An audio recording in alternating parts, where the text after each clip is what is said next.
ಬಾ ಮುಂದೆ ಸಾಕ್ಬೇಕನ್ನೋರು ಬರೀ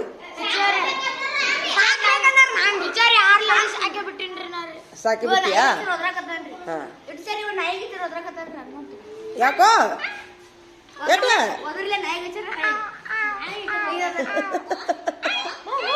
ಬರ್ರಿ ಬರ್ರಿ ಬಿಡು ಬರ್ರಿ ಪಟ್ನ ಬರ್ರಿ ಯಾಕಂದ್ರಿ ನೀವು ಮುಗಿಸ್ತಿರ್ಲ ನಾಯಿಗೆ ಒಂದೊಂದು ಮುಗಿಸ್ತಿರ್ಲ ಬಿಡ್ರಿ. ಈಗ ಇಲ್ಲೊಂದು ವಿಡಿಯೋ ಬಂದೈತಿ. ನಾ ಏನ್ ಹೇಳ್ತೀನಿ ನೀ ಏನ್ ಹೇಳ್ತೀವ? ಏನು ಇಲ್ಲೊಂದು ವಿಡಿಯೋ ಐತಿ, ನೀವು ನೋಡಿ ಏನ್ ತಿಳ್ಕೊಂಡ್ರಿ ವಿಡಿಯೋ ನೋಡಿ. ಯಾರಿಗ ನಾಯಿ ಕಚ್ಚಿತು? ನಾಯಿ ಎಲ್ಲಿತ್ತದ ಮೊದ್ಲ?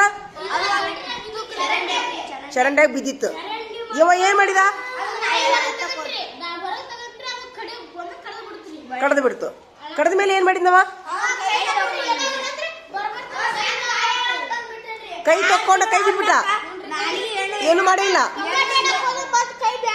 ಆದ್ರೆ ಅವನು ಎಂತ player, state level kabaddi player. ಎಷ್ಟು ಹೇಳ್ರಿ? State level kabaddi player. ಹೌದಾ? ಕೊನೆಗೆ ಏನಾಯ್ತು? ಎಷ್ಟು ತಿಂಗಳ ನಂತರ ಅವನಿಗೆ ಸಮಸ್ಯೆ ಚಾಲತ್ತು? ಏನಾಯ್ತು ಅವನಿಗೆ? ಫಸ್ಟ್ ಸೇವೆ ಎತ್ತಿಲ್ಲ. ಇದು ಗೌರ್ಮೆಂಟ್ ಆಫೀಸ್ ಕರ್ಕೊಂಡ್ ನೀರ್ ಕುಡ್ರ ಅಂತಾರ. ಒಟ್ಟ ನೀರು ಅವು ಅಂಜಿಕ್ ಬರ್ತಿತ್ರಿ. ಗೌರ್ಮೆಂಟ್ ಆಫೀಸ್ ಹೋದಾಗ ಅವ್ರಿಂದ ಯಾವ್ದಾರ ರೋಗ ಐತಂದ್ರಿ, ರಬಿಸ್ ರೋಗ ಐತ್ರಿ. ಜೀವನ ಯಾವ್ದಾರ ತಿಂಗಳದ ಸತ್. ಹೌದಿಲ್ಲ?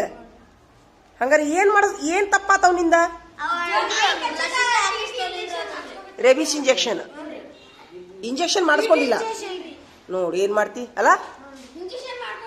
2 ತಿಂಗಳದೊಳಗೆ ತನ್ನ ಜೀವನವನ್ನು ಕೊಳ್ಳೆಗಳಿಸಿದ ಅಲ್ಲ? ಅಂದ್ರೇನು? ನಮ್ಮ ನಿರ್ಲಕ್ಷ್ಯ ನಮ್ಮನ್ನ ತಿನ್ನುತ್ತ. ಇದರಿಂದ ಪಾಠ ತಿಳಿತ ನಿಮ್ಗ? ಗೊತ್ತಿತ್ತ ಮೊದ್ಲ? ಗೊತ್ತಿದ್ದಿಲ್ಲಲ್ಲ? ಅಲ್ಲ ಬೇರೆ ಇರ್ತ ಅಲ್ಲ. ಅಂತಾವ್ ಬಾಳ ಅದಾವು. ಅಂತಾವ್ ಮತ್ತೆ ಹಿಂದ್ ಬಿಡೋದವು ಅವು ಅದಾವು. ನಾಯಿ ಬಾಯ ಕೈ ಇಟ್ರ ಅದನ್ನ ಅವು ವಿಡಿಯೋದ ನಿಮ್ಗೆ ತೋರಿಸ್ತೀನಿ ನಾನು. ಹೌದಾ? ಆಯ್ತಾ? ಇನ್ನು ಎಚ್ಚರಿಕೆಯಿಂದ ಇರ್ತೀರಾ? ಹೌದಾ? ಆಯ್ತು. ನಾಯಿ ಬೆಕ್ಕುನು ಸಹಿತ